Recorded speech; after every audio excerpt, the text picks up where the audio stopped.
জিব্রাইল আলাইহিসসালাম নবী করিম সাল্লাল্লাহু আলাইহি ওয়াসাল্লামের কাছে বর্ণিত একটি ঘটনা। এক ব্যক্তি পাহাড়ের উচ্চ চূড়ায় 500 বছর ধরে আল্লাহ পাকের ইবাদতে মশগুল ছিল। ওই পাহাড়ের চারদিক লবণাক্ত পানি দ্বারা বেষ্টিত ছিল। আল্লাহ তাআলা তার জন্য পাহাড়ের অভ্যন্তরে সুপেয় পানির ঝর্ণা এবং একটি আনার গাছের সৃষ্টি করেন। প্রতিদিন সেই ব্যক্তি আনার ফল খেত এবং পানি পান করত আর পানি দিয়ে ওযু করত। সে ব্যক্তি আল্লাহ তাআলার কাছে এই দোয়া করল, হে আল্লাহ, আমার দেহ থেকে রূহ যেন সিজদারত অবস্থায় কবজ করার ব্যবস্থা করা হয়। আল্লাহ তাআলা তার এই দোয়া কবুল করলেন। হযরত জিব্রাইল আলাইহিসসালাম বলেন, আমি আসমানে আসা যাওয়ার সময় তাকে সিজদারত দেখতাম। কিয়ামতের দিন আল্লাহ তাআলা তার সম্পর্কে বলবেন, আমার এই বান্দাকে আমার রহমতের জান্নাতে প্রবেশ করাও।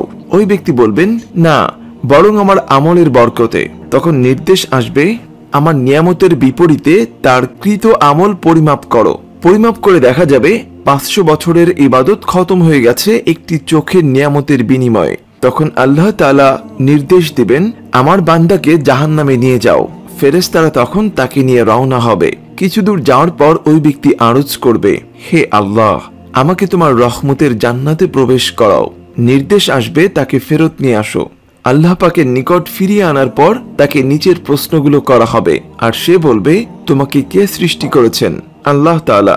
এই কাজটা তোমার আমল না, আমার রহমতের বরকতে হয়েছে। আপনার রহমতে।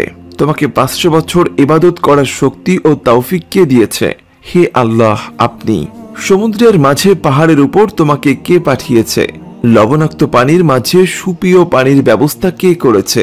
আনার গাছ কে সৃষ্টি করেছে? তোমার দরখাস্ত মোতাবেক সিজদার মাঝে কে তোমার রূহ কবজ করার ব্যবস্থা করেছে? হে পরওয়ারদিগার, আপনি। তখন ইরশাদ হবে, এই সব কিছু আমার রহমতে হয়েছে এবং আমার রহমতেই তোমাকে জান্নাতে দাখিল করছি। রিয়াদুস সালিহিন। আল্লাহু আকবার। হে আল্লাহ, কোনো আমলের বিনিময়ে নয়, আপনার দয়া ও রহমতে আমাদেরকে জান্নাতুল ফিরদাউস দান করুন।